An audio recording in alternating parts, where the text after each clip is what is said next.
রাধা কৃষ্ণের এই সম্পর্ক বেশি দিন পর্যন্ত থাকবে না। বানাসুর আসতে চলেছে।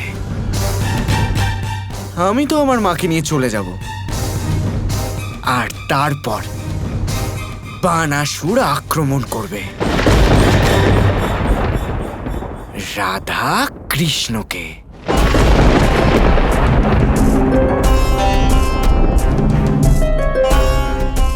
প্রণাম মহাপণ্ডিত মশাই। শ্রীকৃষ্ণ এখানে হঠাৎ কেন এলেন? বানাসুর দ্বারকার উপর আক্রমণ করতে চলেছে। এমত অবস্থায় সবার এটাই ইচ্ছে যে মহাদেব আমাদের সহায় হন, আমাদের রক্ষা করেন। আর সেই জন্য দ্বারকাতে মহাদেবের খুব বড় এক পুজোর আয়োজন করতে হবে, আর সেই বিষয়ে আপনার সাহায্য চাইতে এসেছিলাম। আমার বিশ্বাস আছে যে শিব আমাদের সহায় হবেন। এইবার তো এই বিষয়ে সন্দেহ আছে যে মহাদেব আমাদের সাথে থাকবেন কিনা। সবার এটাই ইচ্ছে মহাপণ্ডিত মশাই। কৃষ্ণ এরকম কেন বলছে মহাদেব? কারণ উনি জানেন গৌরী যে আমাদের দুজনের সামনে খুব বড় একটা সমস্যা আসতে চলেছে। এমন কি সমস্যা হবে মহাদেব যা বিষ্ণু আর মহেশের মতো মহাশক্তিও সমাধান করতে পারবে না? এমনও কিছু সমস্যা আছে গৌরী, আশা করি যে তাড়াতাড়ি আমরা এর সমাধান বের করব, করতেই হবে, অন্যথায়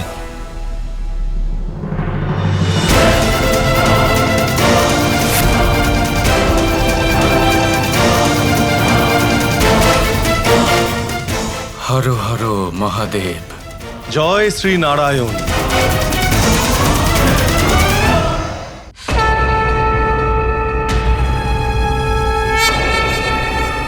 কি করছেন মা?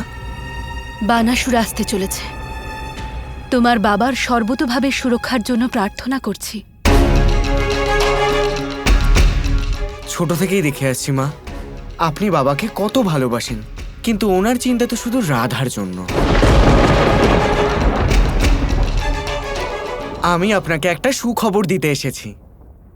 আমাদের মিত্র রাজ্য পাঞ্চালের রাজকুমারীকে পছন্দ। কি সত্যি? তার মানে আমি খুব শীঘ্রই আমার পুত্রবধূকে দেখতে পাবো? হ্যাঁ মা, কিন্তু তার জন্য স্বয়ম্বর জিততে হবে। আর আমি চাই যে আপনিও আমার সাথে চলুন। সম্ভব?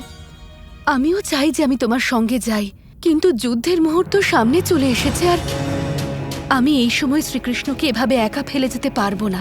ওনার চিন্তা করার জন্য আরো মানুষ আছেন এখানে, অন্য রানীরা, অন্য পুত্ররা, তাতশ্রী, আর সর্বাগ্রে ওই রাধা। যদি আপনি চলেও যান তাতে শ্রীকৃষ্ণের না কিছু যায় আসবে, আর না উনি আপনাকে স্মরণ করবেন। শাম্ভ পুত্র এরকম নয়। সত্যিটা কি আমি সব জানি মা, কৃষ্ণের আপনাকে কোনো প্রয়োজন নেই, কিন্তু আমার আপনাকে প্রয়োজন মা। আমি চাই যে আপনি ওখানে আমার সাথে থাকুন। আপনার সামনেই স্বয়ম্বর জিতবো, আর আপনার সামনেই আপনার পুত্রবধূ নিয়ে আসবো। আমিও চাই যে তুমি আমার চোখের সামনে জয়ী হও, কিন্তু কিন্তু শ্রীকৃষ্ণকে জিজ্ঞাসা না করে আমি এভাবে যেতে পারবো না। আমি বললাম তো মা, ওনার কিচ্ছু যায় আসে না।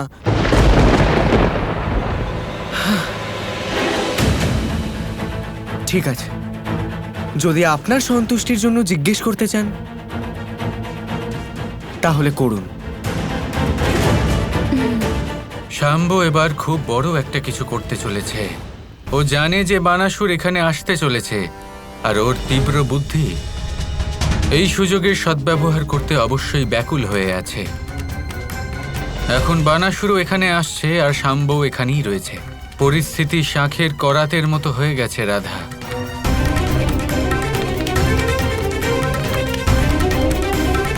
শ্রীকৃষ্ণ, জানি এখন যুদ্ধের সময় এসেছে, কিন্তু আপনার থেকে কিছু চাইতে এসেছি। তুমি আমার স্ত্রী জাম্ববতী, যা বলতে চাও নিঃসংকোচে বলো। শ্রীকৃষ্ণ, শাম্বর পাঞ্চালের রাজকুমারীকে পছন্দ হয়েছে।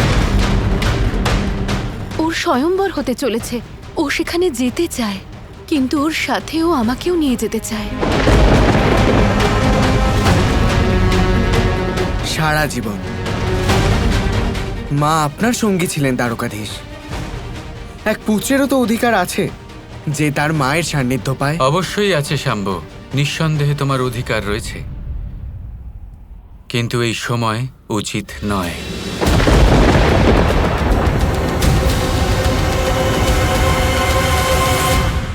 কৃষ্ণ, স্বয়ংবর তো বারবার হবে না, তাই না? শাম্বুকে যেতে দাও, এটাই ভালো হবে। ওনারা দুজনে সুরক্ষিত থাকবেন। এ তুমি কি বলছো রাধা? সেটাই, যেটা সত্যি। আমি জানতাম যে আপনি আমার কথা না মানলেও শ্রী রাধা আমার কথা নিশ্চয়ই বুঝতে পারবেন। রাধা, জাম্ববতী, দয়া করে এটা বোঝার চেষ্টা করো। এটা হলো যুদ্ধের সময়। এই সময় না বিবাহ করা উচিত, আর না শাম্বের এখান থেকে বাইরে যাওয়া উচিত। কিন্তু কৃষ্ণ, এখানে তো বিষয়টা প্রেমের। হয়তো শাম্ব পাঞ্চাল কুমারীকে ভালোবাসে। আর তাছাড়াও সংসারে এমন কে আছে যে তোমার আর দাদার সামনে টিকতে পারবে? তাছাড়া শাম্ব তো দ্বারকার জন্য বধূ আনতে যাচ্ছে, তাই না? মনে হচ্ছে এবার শ্রীকৃষ্ণ রাধার কথাও শুনবেন না। শাম্বু ঠিক কথাই তো বলছে, রাজি হয়ে যান না। হ্যাঁ কৃষ্ণ, রাজি হয়ে যাও না।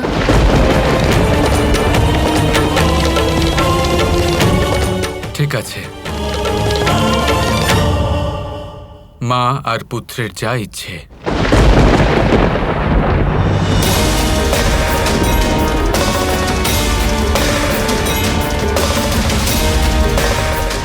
শ্রীরাধা, আপনি খুব বড় উপকার করলেন আমাকে। আমি দ্বারকা থেকে যতই দূরে যাই না কেন, কিন্তু আমার হৃদয় সর্বদা দ্বারকাতেই থাকবে।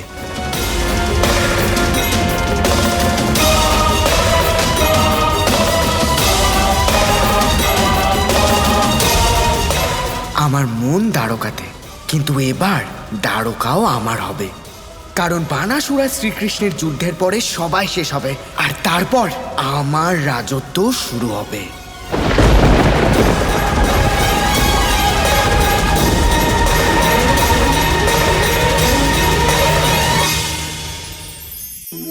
ভক্তি আর শক্তি, এই দুইয়ের মধ্যে সম্পর্ক অত্যন্ত সরল। মানুষ ভক্তি করেন যাতে তিনি শক্তি লাভ করতে পারেন, আর শক্তি লাভ করার পরে ভক্তিভাব ভুলে যান, আর শক্তির প্রতি আসক্তিতে মত্ত হয়ে যান, আর সেখান থেকেই তার বিনাশ শুরু হয়। কেন?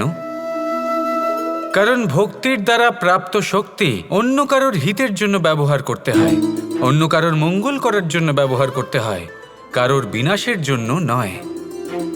এবার যদি আমি আপনাদের একটা উদাহরণ দিয়ে বোঝাই, তাহলে কোদাল দিয়ে আমরা মাটি কোপাতে পারি, একটা গর্ত খুঁড়তে পারি যাতে একটা নতুন বৃক্ষ জন্ম নিতে পারে, একটা বৃক্ষ যা অন্য জীবকে ফল প্রদান করবে, যাত্রীদের ছায়া প্রদান করবে। কিন্তু এই কোদালের ব্যবহার যদি আমরা অন্য কারোর ক্ষতি করার জন্য করি, তাহলে ক্ষতি শুধুমাত্র আমাদেরই হবে। তাই জীবনে যদি আপনি কোনো শক্তি লাভ করেন, হয়তো ভক্তির দ্বারা বা অন্য যেখান থেকেই হোক, তার সদ্ব্যবহার করতে শিখুন, নয়তো এই প্রাপ্ত শক্তি আপনার পতনের কারণ হয়ে দাঁড়াবে। তাহলে আসুন আমার সাথে ভালোবেসে বলুন, রাধা রাধা।